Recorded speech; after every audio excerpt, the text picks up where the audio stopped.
जी दोस्तों, खैबर पख्तूनख्वा के शहर बडगराम केबल का हादसा जिसमें 6 बच्चे और 2 बड़ी उम्र के अफराद 900 मीटर की बुलंदी पर सारा दिन हवा में लटके रहे। ये लोग इस हादसे का शिकार कैसे हुए? इनके बचाव की कोशिश कैसे की गई? इन लोगों को इस खतरनाक सूरत हाल से निकालने के लिए फौजी हेलीकॉप्टर ने कैसे मदद की? शाम होने तक हेलीकॉप्टर को ऑपरेशन क्यों रोकना पड़ा?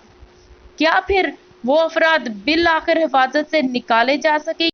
ये सब तफसीलात जानने के लिए हमारे साथ आखिर तक बने रहिए और अगर वीडियो पसंद आए तो लाइक का बटन जरूर प्रेस कीजिए। तो हुआ कुछ यूं कि 22 अगस्त बरोज मंगल सुबह 7 बजे 6 बच्चे और 2 बड़ी उम्र के अफराद डोली में बैठ के जांगड़ी से बतांगी स्कूल के लिए जा रहे थे। डोली का उस दिन ये 5वां चक्कर था और ये रास्ता अलाई वादी को पार करने का सबसे मशहूर और सस्ता रास्ता है। इससे 2 घंटे का पहाड़ी सफर सिर्फ 4 मिनट में तय हो जाता है। बच्चे अभी आधे रास्ते में थे कि डोली टूटी और मुकामी लोगों ने लाउड स्पीकर के जरिए अहलकान को इस हादसे की इत्तला दी। जल्द ही हजूम इकट्ठा हो गया। मुसीबत ज़दा बच्चों के घर वाले भी जमा हो गए, लेकिन 4 घंटे बाद भी इन तक इमदाद ना पहुंच सकी। मुकामी लोगों ने इनको बचाने की खूब कोशिश की लेकिन नाकाम रहे।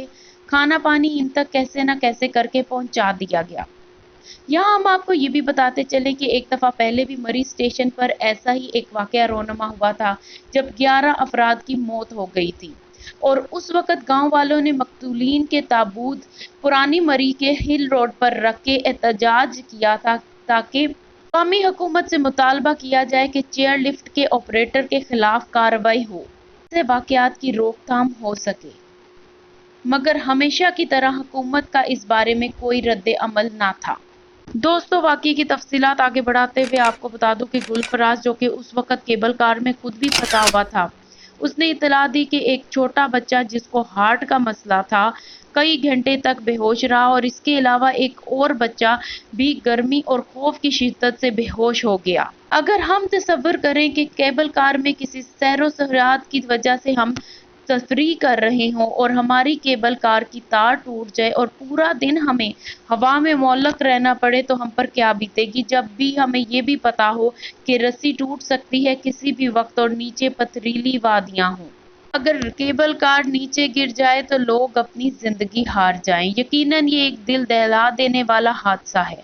दोस्तों, नाकिस निज़ाम की वजह से ऐसे हादसात आए दिन होते रहते हैं। तकरीबन 12 बजे फौज की मदद से रेस्क्यू ऑपरेशन शुरू किया गया, लेकिन हवा के तेज दबाव की वजह से हेलीकॉप्टर उधर ना पहुंच सका और मुश्किल ये भी थी कि हेलीकॉप्टर के परों से बनती हुई हवा केबल कार को मजीद तोड़ सकती थी।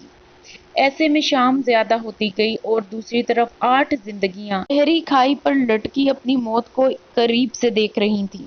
फिर भी मिलिट्री हेलीकॉप्टर ने हवा से मुकाबला करते हुए अपने कमांडोज को केबल कार तक पहुंचाने की भरपूर कोशिश की, लेकिन नाकाम रहा।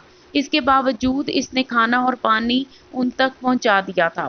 आहिस्ता आहिस्ता शाम होती गई और मौसम बदलता गया और मौसम के बदलते ही हेलीकॉप्टर को रोकना पड़ा और जमीन पर रेस्क्यू ऑपरेशन शुरू कर दिया गया।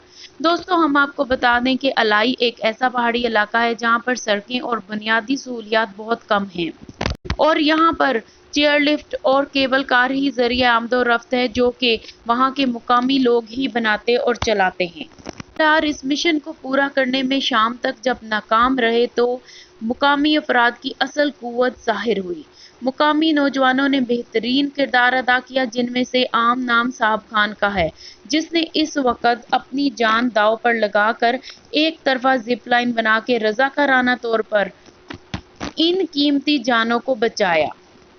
जब साहिब खान इन बच्चों को बचाने वहां पहुंचा तो इसको बहुत मुश्किल पेश आई, क्योंकि वो बच्चे बहुत सहमे हुए थे और इनकी ज़हनी हालत का अंदाज़ा आप यहाँ से लगाएं जब एक बच्चे ने साहिब खान से पूछा, क्या तुम ज़मीन से ही हमें बचाने आए हो या आसमान से उतरे हो? बहुत मुश्किल और बहादुरी से साहब खान ने इन बच्चों को और अफराद को जिप लाइन के जरिए बाहिफाजत जमीन तक पहुंचा दिया और इनके अहलकान के सुपुर्द कर दिया। अल्लाह ऐसे ही बहादुर हमारी कौम को अता करे। दोस्तों, चैनल को लाइक ज़रूर कीजिए, सब्सक्राइब कीजिए। आप जानते हैं ऐसी ही दिलचस्प मालूमात हम आपके लिए लेकर आते रहते हैं और कमेंट करके हमें ज़रूर बताइए कि इस हादसे में आप किसको जिम्मेदार ठहराते हैं।